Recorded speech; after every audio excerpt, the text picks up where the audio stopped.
First it was Rick Perry, then it was Herman Cain. Michelle Bachmann followed. On Sunday, Newt Gingrich fell on his sword and pledged his allegiance to Mitt Romney. And today, Rick Santorum dropped out of the race in what is an obvious formality only. The Republican Party made the decision a long time ago who the nominee would be. Now, you'll be surprised to know the nominee, well, it may or may not have been Mitt Romney. No, you see, now that there are only two choices, Mitt Romney and Ron Paul, the truth can be told. The Republican Party has known for a long time there were always only two choices, Ron Paul versus the status quo. There was never a choice of Ron Paul versus Herman Cain, or Ron Paul versus Newt Gingrich, or Rick Santorum versus Mitt Romney, or Rick Perry versus Newt Gingrich, or Herman Cain versus anybody. It's always been Ron Paul and his ideas against the status quo. The Republican Party decided over the last week, time for Rick Santorum to stop, time for Newt Gingrich to stop. It's time to focus all of our attention behind Mitt Romney. Now, maybe Mitt Romney's been the choice from the start, or maybe he hasn't.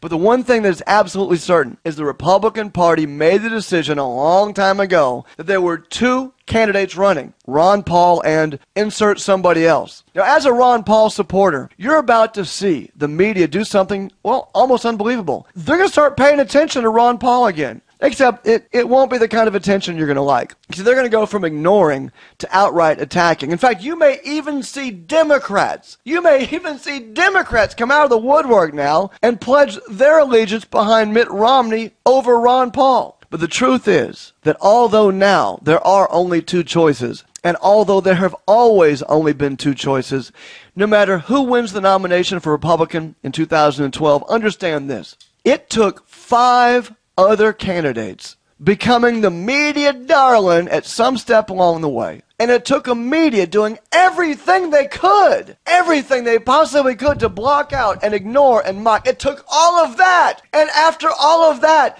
Perry's a quitter, Cain's a quitter, Bachmann's a quitter, Gingrich is a quitter, Santorum is a quitter. And one man has not stopped. And that man is Ron Paul, and Ron Paul continues. There may only be two now, but there has been, in fact, from the very beginning, always been only two choices. Ron Paul versus the status quo. Trust when everyone's a crook. Cut the cord.